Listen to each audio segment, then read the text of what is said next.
Annonceurs, entrepreneurs, promoteurs et chefs d'entreprise, choisissez dès à présent votre meilleur partenaire média, Ideal Production. Ideal Production est basé à Cotonou au Bénin. Ideal Production, le partenaire exclusif de Sika TV en Afrique.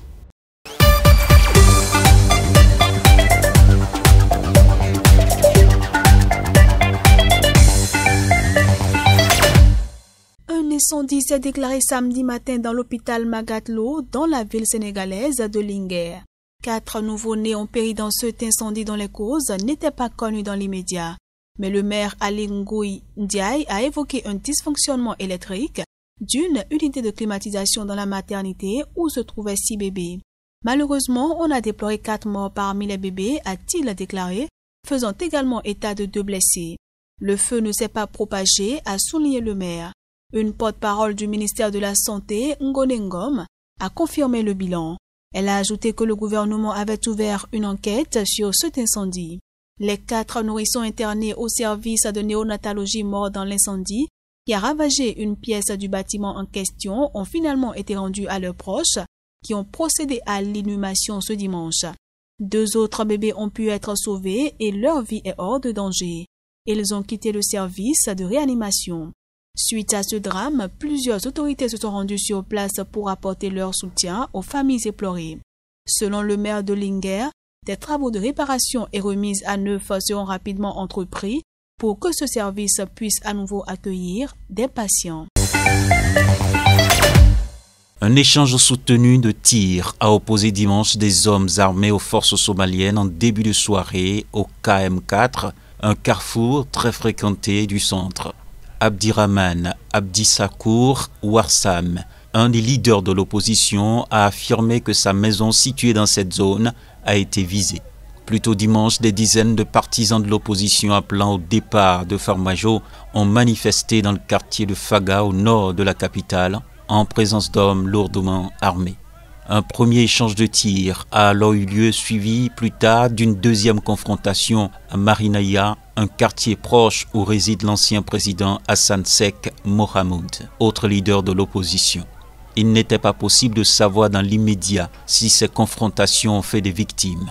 Dans la capitale, les mouvements étaient restreints et les axes majeurs et des barrages avaient été fermés dans la nuit sur des routes menant à des bastions de l'opposition avec des hommes armés et des véhicules équipés de mitrailleuses, a rapporté l'AFP.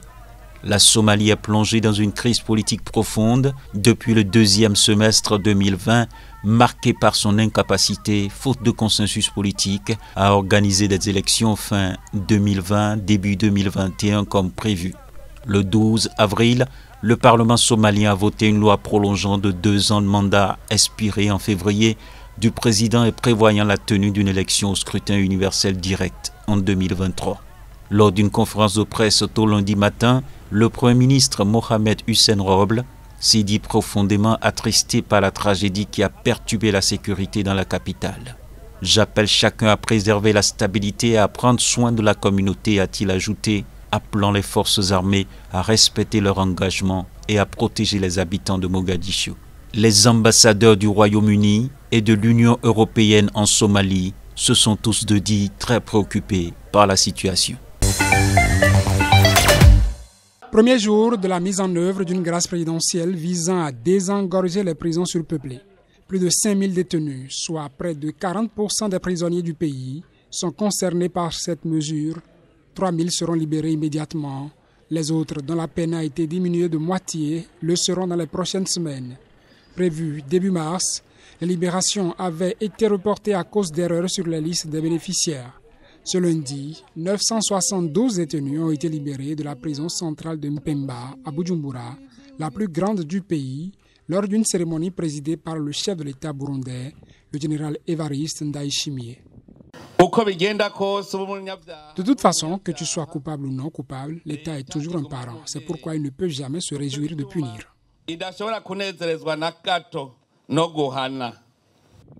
Le même jour, 331 détenus ont été libérés simultanément de la prison de Jitega au centre, selon des sources pénitentiaires sur place.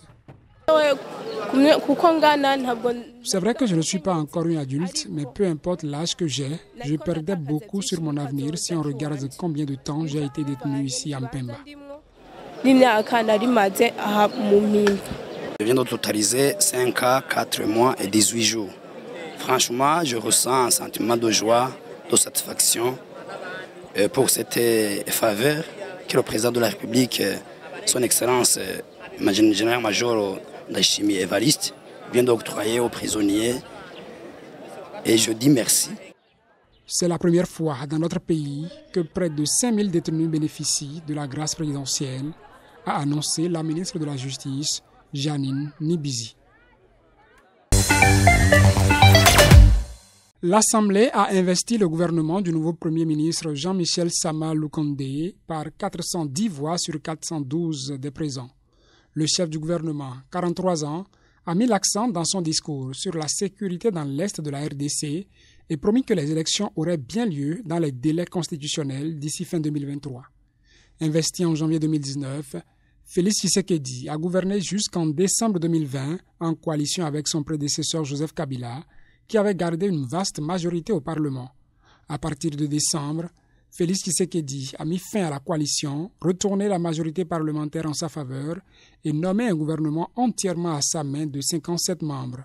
Dans son discours, le Premier ministre a envisagé la proclamation par le chef de l'état d'urgence sécuritaire dans toutes les zones en proie à des violences et des conflits armés, avec notamment le remplacement de l'administration civile par l'administration militaire dans les dites zones. Des dizaines de groupes armés de taille variable sont encore actifs dans l'est de la RDC, 122, d'après un groupe d'experts. Parmi eux figurent les forces démocratiques alliées ADF, accusées du massacre de milliers de civils en territoire de Béni au Nord Kivu depuis 2014. Le président Tshisekedi avait promis d'installer l'état-major de l'armée dans l'est de la RDC et s'était dit prêt à mourir pour la paix dans cette région frontalière de l'Ouganda, du Rwanda et du Burundi, en proie à l'instabilité depuis près de 30 ans. L'exécutif était soupçonné par certains acteurs politiques de vouloir retarder les élections sous prétexte d'organiser au préalable un recensement de la population qui n'a pas eu lieu depuis 1984. Ce n'est pas un prétexte pour ne pas organiser des élections, a assuré Félix Tshisekedi, en défendant également le projet de recensement. Moderniser le Parti démocratique de Côte d'Ivoire, PDCI, tel est le but du nouveau comité politique. Ce, à la suite d'échecs politiques successifs qui ont poussé à la grogne au sein même du parti. Parmi les personnalités de plus en plus contestées, le secrétaire exécutif, considéré comme le numéro 2 du PDCI, Maurice Kakou Gikawi. Lors du 75e anniversaire de la plus vieille formation politique de Côte d'Ivoire, le Sphinx de Daoukro, Henri Konan-Bédié, avait reconnu la nécessité de remodeler le parti suite aux revers électoraux de la présidentielle d'octobre et des législatives du mois dernier. Mais impossible de ne pas constater l'absence de Maurice Kakou Gikawe, considéré comme le numéro 2 du parti. Le secrétaire exécutif est très bousculé en interne, notamment par la section jeunesse du PDCI. S'il ne fait pas partie de la coordination générale du comité, Maurice Kakou Gikawe en assure le suivi en tant que conseiller spécial du président Bédié. Malgré tout, les militants les plus critiques interprètent cette décision comme une sanction pour la figure politique, ce que conteste le membre du cabinet Diedri Goran, qui parle plutôt d'un appel à d'autres intelligences afin de renforcer la contribution des cadres du parti. Une position également défendue par Guy Tressia, le conseiller en communication de Maurice Kakou Gikawe, atteste que le secrétaire exécutif sert de bouc émissaire pour ses détracteurs qui n'oseraient pas s'attaquer directement au grand chef, Henri Konan-Bédié. Le ministre de la Communication et porte-parole du gouvernement burkinabé, Hosseini Tamboura, a fait état dans un communiqué de 3 personnes de nationalité étrangère tuées et un burkinabé disparu ainsi que 6 blessés dans l'attaque d'une patrouille anti-braconnage sur l'as Fada Ngourma, Pama, lundi. Les 3 occidentaux ont été exécutés par des terroristes, a déclaré le responsable des services de sécurité du Burkina. Les personnes sur les images diffusées par les groupes armés ont été identifiés comme étant les 3 occidentaux qui étaient portés disparus lundi. David Berian et Roberto Frel étaient 2 reporters aguerris, travaillant régulièrement sur des terrains difficiles. À Madrid, le Premier ministre Pedro Sánchez a confirmé mardi la mort des 2 Espagnols. Né en 1977 selon les médias espagnols, David Berian avait cofondé et co-dirigé 93 Métro, société produisant notamment des documentaires. Il travaille régulièrement avec Roberto Frel, journaliste reporter d'images, âgé de 47 ans, selon les médias. Il réalisait un documentaire sur le braconnage, a indiqué à la télévision publique espagnole TVE Adriano Moran, co-directeur et cofondateur avec David Berian de 93 Métro. Ils étaient depuis peu de temps au Burkina Faso. Ils savaient, tous les deux, que c'était un terrain difficile et qu'il y avait une possibilité que ce genre de choses arrive. Et le pire est arrivé, a-t-il ajouté. En assassinant des journalistes au Burkina Faso, les terroristes ont montré une fois de plus leur lâcheté et leur vrai visage criminel, celui de défenseurs d'un obscurantisme qui annihile toute liberté d'expression, a réagi sur Twitter le chef de la diplomatie de l'Union européenne, Josep Borrell.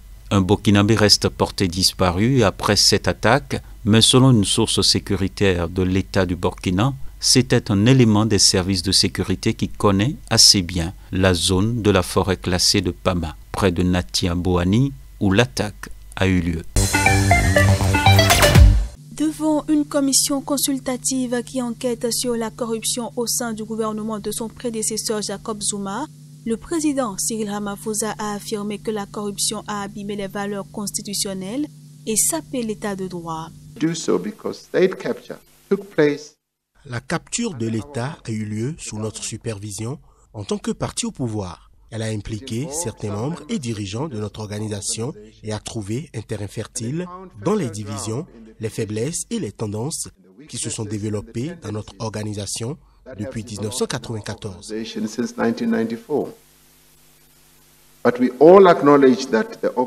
Nous reconnaissons tous que l'organisation ANC aurait pu et dû faire davantage pour empêcher l'abus de pouvoir et le détournement des ressources qui ont défini cette période de capture de l'État. En particulier, au cours de la période étudiée par cette commission, l'ANC reconnaît avoir commis des erreurs, comme nous l'avons admis lors de nos différentes conférences, des erreurs dans l'exécution du mandat qui lui a été confié par les électeurs.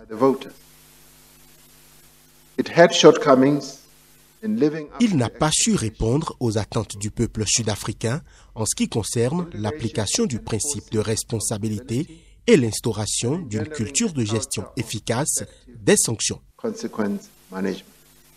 Accusé d'avoir favorisé l'emballement de la corruption, Jacob Zuma boude régulièrement la commission. L'ancien président n'a témoigné devant elle qu'une seule fois en 2019, avant de refuser d'y retourner, dénonçant une cabale politique. Cyril Ramaphosa, qui lui a succédé, a exhorté tous les membres du parti ANC à coopérer avec la commission.